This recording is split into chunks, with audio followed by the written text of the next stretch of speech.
हमारे धार्मिक नेता, इस कोर्ट के लिए हमेशा संघर्षरत रहने वाले बड़े भाई स्वर्गीय वीरेंद्र भगत जी आज नहीं है, उनकी धर्मपत्नी आदरणीय निर्मला भगत जी हैं। संबोधन में बहुत ज्यादा नाम चल जाएगा, मैं सम्मानित मंच कर देता हूं, सम्मानित हमारे अगुआ साथी कर देता हूं और सम्मानित हमारे आए हुए विभिन्न राज्यों से आए हुए सभी साथियों को मैं अपनी ओर से जोहार करता हूं। सबों को जय धर्मेश। निश्चित तौर से आज आखिर क्या वजह है कि आज हम अपने अस्तित्व के लिए, अपने पहचान के लिए हम संघर्ष कर रहे हैं। हम कोई नया चीज नहीं मांग रहे हैं। पूर्व में हमारा एक अलग व्यवस्था था, हमारी एक अलग पहचान थी। ठीक है, किसने क्या किया, किसके कार्यकाल में क्या हुआ, मैं उस पर नहीं जाना चाहता। मैं इतना जानना चाहता हूं कि आज पूरे देश के जो आदिवासी हैं, जो विभिन्न नामों से जाने जाते हैं, आज उनको उनका जो धार्मिक अस्तित्व है, उनकी जो धार्मिक पहचान है, वो कैसे मिलेगा और कौन देगा। आज अगर हम यहां पर इस जंतर मंतर में अगर धरना दे रहे, विभिन्न राज्यों से हम आए, हमारा मकसद ये है, और यहां पे जो दिल्ली में जो शासन बैठा हुआ है, चाहे वो पक्ष हो चाहे वो विपक्ष हो, हमारा यहां पे एक नारा है। निश्चित तौर से मैं भी एक जनप्रतिनिधि, आपका समर्थन है, आपके समर्थन से मैं भी एक जनप्रतिनिधि हूं। लेकिन अगर हमारा सामाजिक अस्तित्व अगर नहीं रहेगा तो आने वाला दिन हम अस्तित्व विहीन हो जाएंगे। हर किसी का पहचान है। हम कहीं जाते हैं, अगर मंदिर बना हुआ है तो हम कहते हैं कि हिंदू का मोहल्ला है, हिंदू का गांव। हम कहीं जाते हैं, मस्जिद बना हुआ है, कहीं अजान हो रहा है तो हम देखते हैं कि मुसलमान का गांव। कहीं पे चर्च बना हुआ है तो हम कहते हैं कि क्रिश्चियन समाज का। कहीं पे गुरुद्वारा है तो हम कहते हैं कि सिख समाज का। हम किसी धर्म के खिलाफ नहीं है। हमारा जो पहचान है कि हमारे आने वाले जो वंश हैं वे कैसे 2000 साल तक जीवित रहेंगे। कल तो हमारा, आप सारे लोग कहते हो कि हम मूल निवासी हैं, तो हमारा मूल का आखिर प्रमाण क्या है, हमारी पहचान क्या है कि हम आदिवासी समुदाय के इस प्राकृतिक को मानने वाले, इस संसार की रक्षा करने वाले अगर हम हैं तो हमारा अस्तित्व क्या है। आज हम विशुद्ध रूप से प्राकृतिक को मानने वाले लोग हैं। आज हमारा जो व्यवस्था है, अगर मैं सिर्फ अगर झारखंड की ही बात करूं, ऐसा कोई गांव मुझे बता दीजिए आप जहां पे हमारा सरना स्थल नहीं है। ऐसा मुझे कोई गांव बता दीजिए आप जहां पे हमारा मड़ई नहीं है। तो जब हमारा व्यवस्था ही अलग है तो हमको फिर हमारा जो पहचान देने में झिझक क्यों है। आपको पहचान देनी पड़ेगी और निश्चित तौर से हमको राजनीतिक जागरूकता भी लाना पड़ेगा। नहीं तो होता क्या है, सारे लोग आते हैं, बोल के तो चले जाते हैं, और निश्चित तौर से हमको कहा भी जाता है कि थोड़ा खिला पिला दीजिए, वोट ले लीजिए। आपको राजनीतिक जागरूकता लाना पड़ेगा। जितने भी जनप्रतिनिधि हैं, चाहे मैं हूं चाहे कोई और हो, हमारे बारे में कौन बात कर रहा है, हमारे अस्तित्व के बारे कौन बात कर रहा है, मेरे भविष्य के बारे कौन बात कर रहा है, मैं उसके साथ चलूंगा। उसके अंदर में डर रहना चाहिए, तभी राजनीतिक पार्टी जो है हमारे साथ खड़ा होने का प्रयास करेंगे।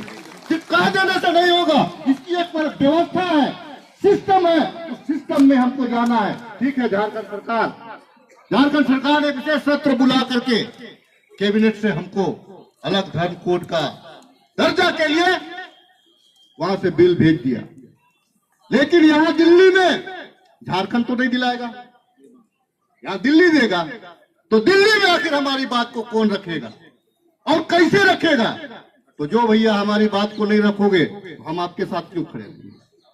यही ना है कि फिर वही जो है कि हमारा, देखिए हम बहुत ताकतवर लोग हैं, हमारा एक अपना व्यवस्था है, हमारा एक अपना पढ़ा व्यवस्था है। आदिवासी समाज पहला ऐसे समाज है जिसके अंदर आजादी के बाद नहीं, आजादी से पहले भी प्रजातांत्रिक व्यवस्था रहा है।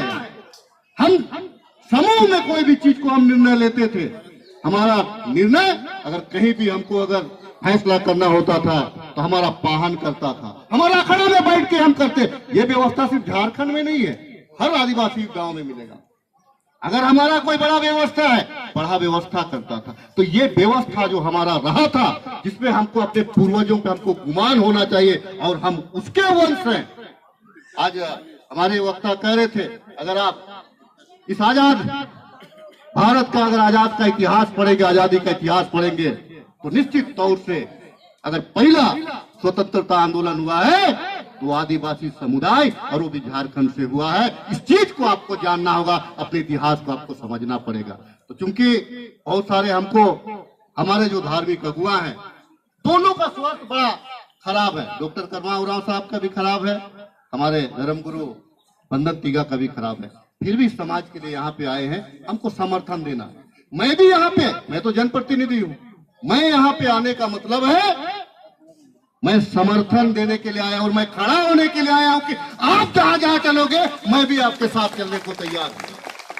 तो आज के तारीख में हमारे समाज के बारे में हमको बोला जाता है कि भेड़ है, कोई हुर्र कर दिया, टेरा दिया तो फिर हम उधर चल देते हैं।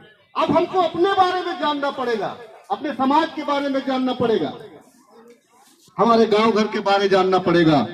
और निश्चित तौर से आदिवासी समाज ही ऐसा समाज है जो सृष्टि का रक्षक है।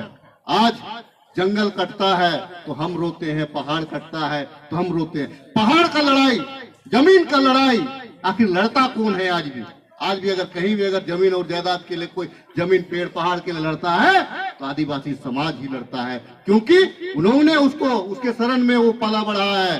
तो आने वाला दिन में विशुद्ध रूप से वो उसका अपना देवता मानता है।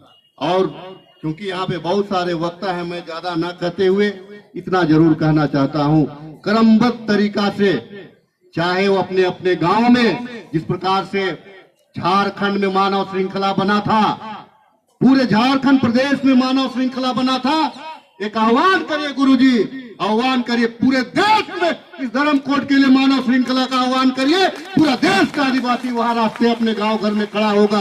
और यहाँ पर उपस्थित मीडिया के साथियों से मैं आग्रह करना चाहता हूँ कि अंदर में हमारा जो मांग है, हमारा मांग वो आप निश्चित तौर से इसीलिए दर्शाने का काम करें कि आज आप भी कहते हैं, मीडिया में डिबेट होता है तो आप भी कहते हैं कि मूलवासी है, तो मूलवासी का जो दर्जा है, हमारा अस्तित्व रहेगा तभी इस संसार का भी अस्तित्व रहेगा। और हम कोई 8 करोड़ 10 करोड़ नहीं है। आप जिस दिन जनगणना करा दीजिएगा, निश्चित मानिए 20 करोड़ से ऊपर हो जाइएगा आप। इसीलिए मैं दूसरे धर्म को कितने संख्या में उसको गणना किया गया मैं नहीं जानना चाहता, मुझे चाहिए।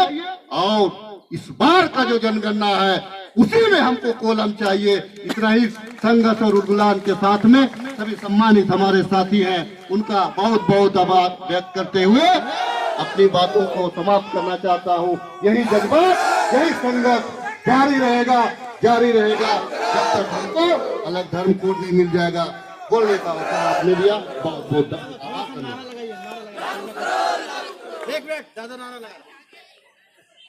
एक नारा है यहाँ पे, सरना धर्म कोड लागू करना होगा, सरना धर्म कोड लागू करना होगा। ये सुन लो, अगर सरना कोड नहीं दोगे वोट उसी को देंगे जो हमारी, हम वोट उसी को देंगे जो हमारी बातों को रखेगा। और निश्चित तौर से देगा तो आखिर जो जीत के जाता है वही देगा। इसीलिए हम आग्रह करना चाहेंगे, जो वोट का जो महत्व है हमारा, उसको समझना होगा सबों को। जय धर्मेश।